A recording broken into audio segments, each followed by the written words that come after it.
여러분 안녕하세요, 롱장입니다.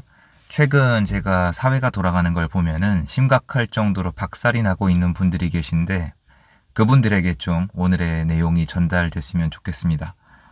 드디어 이제 내일이죠. 내일 수요일 날 서울에서 오프라인 특강 필요하신 분들은 아래 링크 통해서 확인이나 신청 가능하시고요. 이제 오랜만에 얼굴 뵙도록 하겠습니다. 누구 얘기하고 있는 거냐면요. 요새 젊은 분들, 특히 20대를 말씀드리는 거예요. 대선이 다가오니까 하는 얘기이기도 합니다. 지금 돌아가는 꼬라지가 어떻게 되어 있냐면은 한국에서 20대가 차지하는 비중이 많지가 않잖아요. 한국은 고령화되고 있으니까 그렇게 얘기가 많이 안 나오는 건데 저 때랑도 다르고 저는 이제 심각하다고 생각을 합니다. 20대 분들이 지금 너무너무 힘들어요. 다수가 아니기 때문에 전체 사회상 다수가 아니잖아요. 지금 누가 집중적으로 다루고 있지 않는 것 같아요. 제가 봤을 때는. 딱 이렇게 비유하면 돼요. 지하철을 타잖아요. 그러면 여러분 이거 뭐 세대 갈등 조장 아니에요. 그냥 제가 눈으로 본 거 그대로 말씀을 드리는 거고 이게 과장됐다고 생각하시면 댓글에 쓰세요. 그거는 제가 만약에 나중에 수정을 할게요. 근데 저는 제가 직접 봐왔던 거예요. 노약자석이 있어요. 그럼 어르신들은 노약자석에 앉으시면 되는데 일반석에도 계세요. 근데 일반석에 앉아 계시면 젊은 사람들은 아직도 교육을 어떻게 받냐면은 양보해야 된다. 노약자가 먼저다. 틀렸다는 게 아니라 그렇게 교육을 받아요. 그러니까 노약자석도 꽉 차고 일반석까지 있어도 젊은 분들은 앉을 자리가 없어요. 근데 요것도 제가 좀 욕을 먹겠지만 감히 말씀드리자면 사실 출퇴근 시간에 더 지쳐 있는 건 젊은 분들이에요. 제가 20대 때 지옥철 타고 다니면서 저는 또 이제 서서 일하는 거였거든요. 하루 종일. 정말 무릎이 부러질 것 같아요. 근데 양보해야 되고 앉을 수가 없었던 기억이 아직도 있어요. 원망하고 그런 건 아니에요. 저는 그런 스타일은 아니었는데 지금 생각하면은 진짜 힘들었던 것 같아요. 교육은 양보하라고 배워요. 현실은 뒤로 밀려요. 요게 딱 20대예요. 근데 지금 부동산 시장도 마찬가지예요. 지분형 모기지 주택 나오는 거 이런 거 보면은 젊은 사람들이 이제 금융이나 부동산을 공부를 해가지고 대출을 받아가지고 내 집 마련을 해가지고 성장해 나가는 것 자체를 지금 벌써 듣기에 거북한 분들 벌써 계실걸요. 되게 많아요, 한국에. 이거를 계속 차단을 하고 있어요. 그럼 또 돈 모아가지고 전세로 갔다가 매매로 가야 되는데 또 전세는 전세 사기로. 근데 월세는 막 올라가고 있잖아요. 근데 이건 아무도 해결을 안 해요. 월세 올라가는 걸 원래 국민들이 뒤집어 놔야 되는데 별 문제를 삼지 않아요. 그럼 결론은 뭐냐? 전세는 무섭고 월세로 살면은 돈은 하나도 안 모이는데 이분들이 주로 일자리를 갖고 있는 서울의 집값은 지금도 미친 듯이 올라가고 있어요. 게다가 부동산 2022년도에 하락 시작했을 때 다 끝났다. 내리막이다. 이제 폭락이라고 얘기하던 분들 지금 서울에 물론 굉장히 소수지만 일부 아파트는 회복을 한 게 아니고요. 신고가 찍고 있거든요. 아무 얘기도 안 해요. 뭐 정부가 강제로 살렸다느니 이상한 얘기들 하시던데 결론은 이번에도 변한 게 없는 거잖아요. 그럼 젊은 분들은 뭐냐? 신입사원은 안 뽑아요. 월급은 많이 안 올랐어요. 경력직을 많이 뽑거든요. 사회 구조가 그렇게 가요. 그건 뭐 대출해준다 그래도 한계가 있고 그리고 금리를 내려준다 그래도 한계는 있는데 집값은 올라가 있는데 대출은 안 나와. 근데 알고 보면 그 앞에 이 집을 산 사람은 대출을 받았어. 앞에 어른 세대는 대출을 받았는데 나는 안 나와. 그래서 월세로 사는데 월세는 계속 올라가. 근데 일자리는 계속 서울에 있어. 근데 이런 나보고 결혼하래. 이런 나보고 애를 많이 낳으래. 말이 된다고 생각하세요? 그러니까 이런 거예요. 젊은 분들은 항상 지쳐있는데 앉을 자리가 없어요.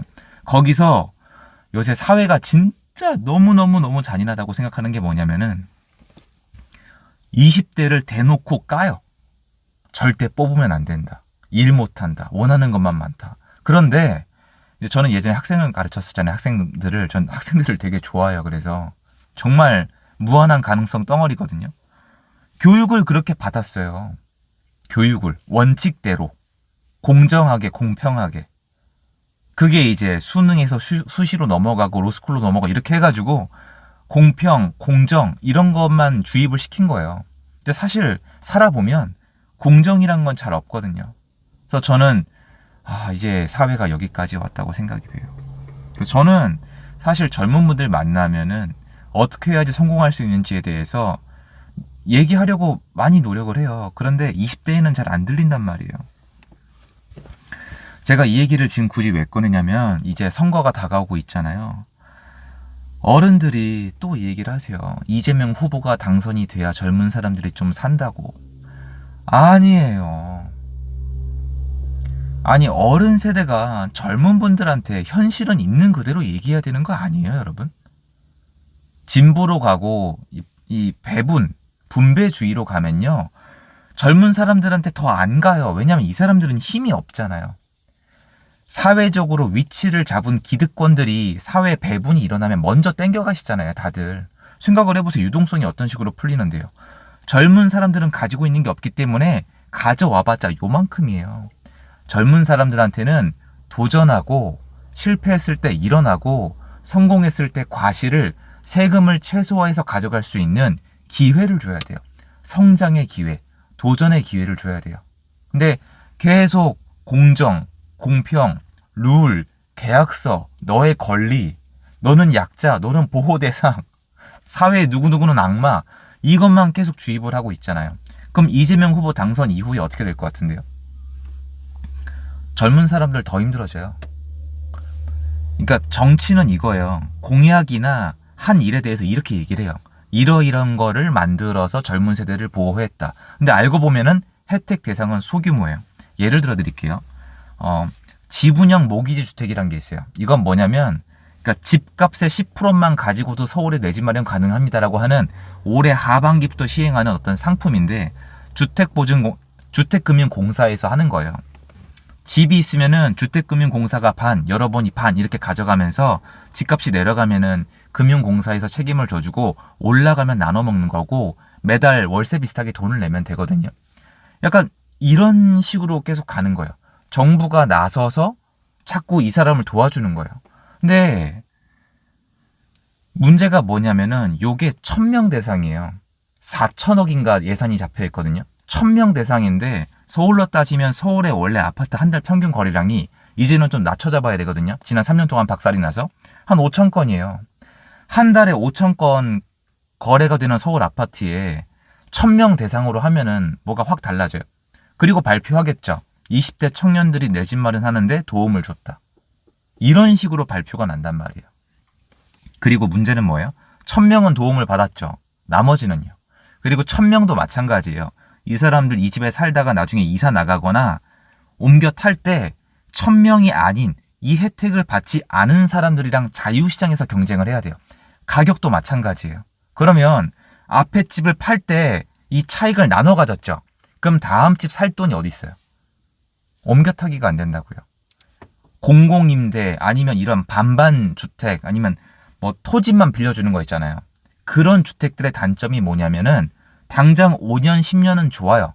국가한테 감사합니다. 국가한테 의존하게 만들 수는 있지만 완전 이렇게 세상을 바꿀 게 아니면은 10년 이후에 이 사람들이 갈 데가 없어요. 그러니까 당장 단기적으로는 좋지만 장기적으로 이 사람한테 미래 비전을 제시할 수가 없단 말이에요. 이거는 20대한테 하면 안 되죠. 자, 생각을 해보세요. 70대예요. 10년 동안 좋고 그 다음은 모른대요. 괜찮죠. 60대 조금 괜찮죠. 50대 갸우뚱하죠. 40대 위험하죠. 30대 이러면 안 되죠. 20대 이건 양심 없는 짓이죠. 20대인데 10년 동안 좋고 그 다음은 너 알아서 해라. 20대 10년 있다 30, 40대예요. 그때 가족들 생기는데 어떡하라고요. 그러니까 아예 사회 구조 자체를 완전히 바꾸든가. 물론 정치하는 분들은 그게 목적이긴 하겠지만 그럴 거라고 얘기는 하지만 한국처럼 정권이 자주 바뀌는 국가가 없어요. 여기는 결국 정말 여러 가지 룰이 바뀌고 법이 만들어졌지만 자유 경쟁으로 쭉 만들어졌어요. 왜 그러냐? 한국 사람들은 서로 비교하는 걸 너무너무 좋아해요. 거의 여기 미쳐있다고 보시면 됩니다. 그리고 이거 하나 더 말씀드릴게요. 요거는 시원하게 욕하셔도 되는데 개개인한테 물어보면 난 아니라고 생각해요. 다 그렇게 얘기해요. 비교하지 않는다.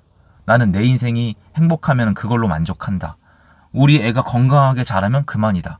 우리 아빠는 최선을 다해서 날 키웠기 때문에 난 존경한다. 이렇게 얘기하는데 뭔가 현실은 다르고 유튜브 세상에 들어서 댓글을 보면 안 그렇습니다.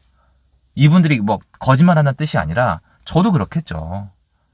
그럼 자유시장에 맞게 진화해서 성장할 수 있도록 해줘야 되는데 지금 계속 기회를 빼세요. 도전할 수 있는 기회를. 도전하지 마라. 대출은 위험하다. 부동산 앞으로 떨어진다. 그런데 화폐는 풀어요. 인플레이션은 일어나요. 그리고 40년 동안 계속 올라가고 있는데 이걸 가지고 이젠 떨어진대요. 근거도 옛날이랑 똑같아요.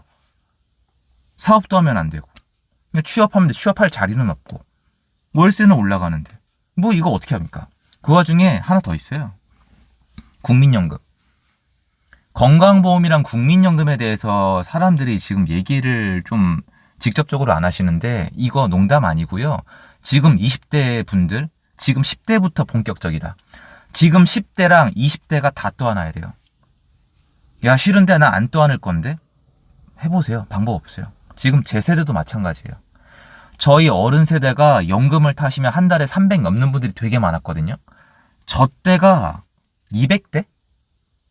그럼 저희 아래 세대는 100대 뜨겠죠.